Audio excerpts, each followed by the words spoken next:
तो एपिसोड 65 की शुरुआत वहीं से होती है जहाँ से पिछला एपिसोड खत्म हुआ था। पिछले एपिसोड के एंड में हमें देखा था वो जो किम रहता है लाल बाल वाला आदमी, वो सीधा हमला कर देता है अपने जो लीडर है ना उस पर, और बहुत ज़्यादा गुस्से में हमला कर देता है। हमें मालूम है लीडर उस पर क्या हालत किया है, लेकिन लीडर यहाँ पे नोटिस करता है कि हाँ भाई बंदा मेरी तरफ हमला कर रहा है, लेकिन उसको ऐसा लगता है शायद इसको प्रैक्टिस करने का मन है, इसलिए बस इसी मजाक में हमला कर रहा है। इसलिए अपना एक शील्ड वाला कुछ ऐसा अटैक निकालता है, उसका अटैक को खाली रोकता है, लेकिन उसका जो किम का अटैक रहता है ना इसका शील्ड को भी तोड़ देता है। और इसको ध्यान नहीं जाता, लीडर का ध्यान नहीं जाता, उसे लगता है कि हाँ भाई सामने खाली प्रैक्टिस कर रहा है, हल्का फुल्का हमला करोगा, मेरा शील्ड तो भाई रोक लिया होगा, लेकिन इसका शील्ड वगैरह रोक नहीं पाता और इसका शील्ड वगैरह टूट जाता है और इसका अटैक आके ना सीधे इसको लगने वाला रहता है। और लीडर की फट की चर के अरे बाप रे, मुझे तो लग रहा था भाई ये प्रैक्टिस कर रहा है, और लेकिन भाई इसका अटैक तो बहुत जोरदार है और सीधे आने और लीडर को लगता है, लीडर का फट के चर पीछे जाता है, दीवार से टकराता है, दीवार से टकराने के बाद दीवार भी टूट जाता है, ये भी टूट जाता है, सीधे इसकी भी हालत खराब होती है, बहुत ज़्यादा इससे चोट लगता है, पूरा धुआं धुआं हो जाता है। और जैसे वहाँ धुआं हटता है ना, और जो फीमेल लीडर थी ना वो भी आ जाती है, वो देखते हैं साले टकरे 10 सस्ते जॉनी से 10 सस्ते नहीं फिर 10 सस्ते के किंग, कभी तू कर क्या रहा भाई, तेरे कमरे से ऐसा धुआं धुआं क्यों आ रहा है,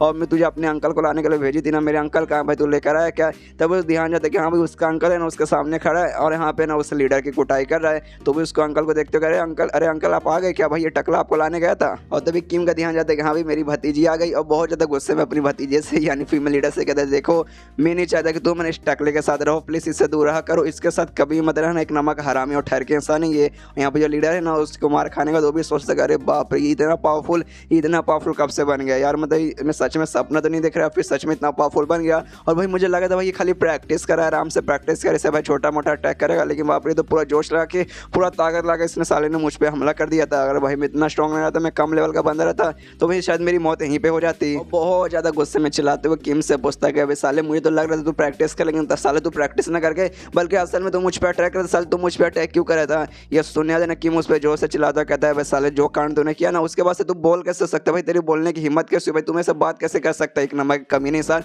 और मैं प्रैक्टिस नहीं कर रहा था, मैं सच में तेरे ऊपर अटैक कर रहा था। ये सुनने देना यहाँ पे ये भी चिल्लाते हुए लीडर बोलते कि भाई ऐसा मैंने क्या कर दिया जिसके बाद से भाई मुझे कुछ बोलने का भी हक नहीं है भाई, और भाई तू सच में प्रैक्टिस नहीं करता, भाई सच में अटैक करता, लेकिन भाई क्यों अटैक करता भाई, मैंने तेरा क्या बिगाड़ा है। ये सुन फिर से किम उस पर जोर से चिल्लाता गुस्सा करते कि साले बेशर्म जैसा बोल कैसे भाई, देखो कितना बेशर्म इंसान है भाई, अभी भी बेशर्म जैसा मतलब मुंह बना के खड़ा कि भाई मैंने तो कुछ किया नहीं भाई, तू मुझ पर क्यों अटैक कर रहा है। और तभी लीडर के दिमाग की भी बत्ती जल जाती है, उसके दिमाग में था अरे भाई मैंने इसका चेकअप किया था, शायद ना इसको एहसास हो गया, शायद इसको मालूम चल चुका कि हाँ भाई मैंने इसके सारे कपड़े उतार के इसका चेकअप किया, तो जिस बात का शायद गुस्सा कर रहा है। और तभी उससे किम से कहते हैं कि हाँ भाई मुझे ऐसा लगता है तुझे मालूम चल गया और मेरे बिना परमिशन किया था, जिस बात के लिए भाई मैं सॉरी बोलता हूँ, प्लीज़ भाई माफ़ कर दे। ये सुनने देना किम उसको माँ बहन की गाली देता है, उसको उस पर जोर से चिल्लाता कहता है भाई साले ठरकी चुप हो जाए। ये सुनने का देना लीडर कहता है यार कुछ ज़्यादा नहीं हो गया, आप मुझे ठरकी बोल रहे हैं, मतलब सच में ठरकी बोल रहे हैं, ठरकी थोड़ा सा ज़्यादा हो गया है, प्लीज़ माफ़ कर दीजिए, अगली बार अगर ऐसा कुछ करने को रहा तो मैं पहले आपसे परमिशन ले लूँगा, परमिशन के बिना मैं कुछ भी नहीं करूँगा, कि भाई मतलब मैं बहुत बड़ा फ़ैन हूँ। अरे उसका मतलब क्या बोलते हैं नवाजुद्दीन सिद्दीकी का बहुत बड़ा फ़ैन हूँ, बिना परमिशन के मैं कुछ भी नहीं करूँगा,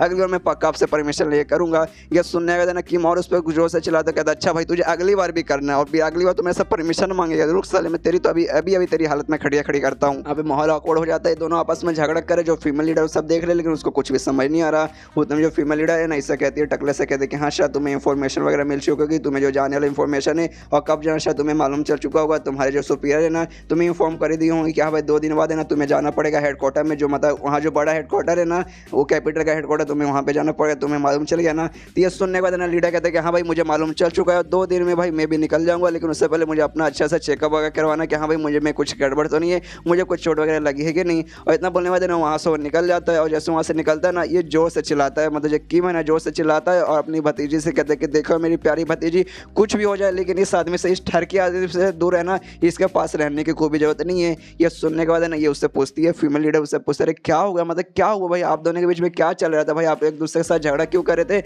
आपके बीच में कुछ हुआ क्या। तो ये सुनने देना किम दम प्यारा सा मुंह बनाता है, कहते नहीं क्या होगा भाई, कुछ नहीं होगा भाई, मेरी एक नॉर्मल से आराम से ज़िंदगी थी, जो कि आराम से पीसफुल वाली ज़िंदगी चल रही थी, लेकिन मेरी ज़िंदगी कैसी भी हो ये ठरकी हरामे से ज़िंदगी से तो भाई मेरी ज़िंदगी लाख गुना ज़्यादा अच्छी है। उसका तो फीमेल लीडर के ना कंधों पे हाथ रखता है, उसे कहते देखो मेरी प्यारी बच्ची, देखो यार मैं तुम्हें समझाना चाहता हूँ, बहुत दुनिया भर में बहुत ऐसे आदमी रहता है जो कि बाहर से काफ़ी अच्छा बहुत ज़्यादा प्यारा मासूम बनने की कोशिश करते हैं, लेकिन अंदर से एक नंबर के कमीने, एक नंबर के हरामी रहता है ना, कि भाई मैं क्या बताऊँ, और मुझे तुम्हारे बारे में बहुत ही यार टेंशन हो रहा था कि हाँ भाई तुम्हारा इतना पोजीशन है, तुम्हें ऐसा काम करना पड़ता है, तुम्हारे आसपास पता नहीं कितने कमीने कितने हरामी इंसान होंगे, और आते ही देखो मुझे मालूम चलेगा कि हाँ भाई तुम्हारे आसपास एक कितना कमीना इंसान है, इसलिए भाई कुछ भी हो जाए ये जो बंदा हरामी बंदा ना इससे दूर रहो यार, मुझे तुम्हारा बहुत ज़्यादा टेंशन होता है भाई, तुम्हारे मतलब याद में भाई मैं वो रोके ना अपनी चूड़ियाँ फोड़ लेता हूँ, और भाई जब मालूम चलेगा तुम्हारे आसपास इतने हरामी इंसान घूम रहे तब तो भाई मतलब ये समझ लो मुझे कितना ज़्यादा बुरा लगेगा। मुझे सच में तुम्हारे बारे में बहुत ज़्यादा बुरा लग रहा है कि हाँ भाई इतने मतलब कमीने इंसान तुम्हारे आस-पास रहते हैं, तुम्हें कभी भी नुकसान पहुँचा सकते हो।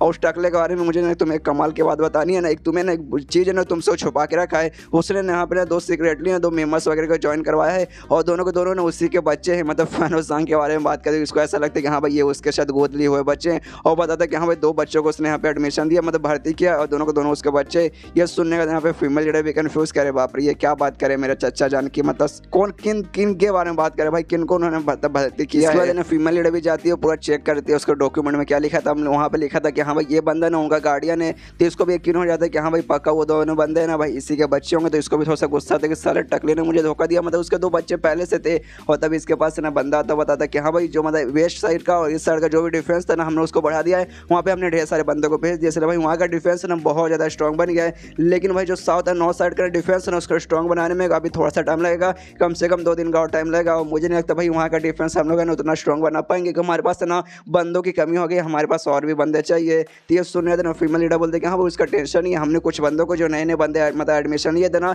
उनका हमने पागल खाने में ना टेस्ट करने के लिए भेजा था। उसमें जो बंदे टेस्ट पास हो गए हैं उसको भाई बुलाओ, उनको काम करने के लिए भेज दो। तो ये सुनने दो बंदा बोलता है हाँ हम लोग ऐसा हमारे दिमाग में आया था, लेकिन एक भी बंदा टेस्ट पास नहीं होता, सारे के सारे बंदे फेल हो गए थे। ये सुनने फीमेल लीडर भी हिल जाती क्या सच में, मतलब एक बंदा भी पास नहीं होता टेस्ट, ऐसे कैसे। उसके बाद सिंसियर होता उस पागल खाने में जिन बंदों को टेस्ट करने के लिए भेजा था और सारे के सारे बंदे फेल हो जाते। यहाँ पे जिसको बाप बना के भेजा गया था वो बाप ही बना रह जाता है। जिस बंदे को दूसरे पागल के पास भेजा गया था जिसको मतलब घड़ी का शौक है, जो कि दूसरों के हाथों पे घड़ी बनाता है ये बोल के कि हाँ भाई 1 करोड़ का घड़ी है, उसने भी है ना उस पागल ने अपने दूसरे बंदे के शरीर पे पूरे तरीके से घड़ी बना दिया और कहते कि हाँ भाई मैं तेरे शरीर के ऊपर है ना 1 खरब का घड़ी बना दिया है, मेरे को 1 खरब तो कब मिलेगा। एक तीसरे पागल को भेजा था कि हाँ भाई ये टीचर है, टीचर के पास जाना। तो टीचर इसको इग्नोर मारते कि हाँ साले तूने कामा सूत्र पढ़ा ही नहीं, तो भाई मेरे पास से तो मतलब कैसे पढ़ सकता है। तो पागल भी उसके पीछे रह के भाई मुझे पढ़ा दो, मुझे पढ़ा दो, मुझे पढ़ा दो। वैसे कर करके जितने बंदे थे ना सब के सब टेस्ट फेल हो गए। यहाँ पे फीमेल लीडर का भी दिमाग खराब कि भाई ऐसे कैसे हो सकता है, भाई एक बंदा भी टेस्ट पास नहीं हुआ। और ये चैप्टर यहीं पे ख़त्म हो जाता है। तो मिलते हैं अगले किसी वीडियो में, जब तक के लिए बाय बाय।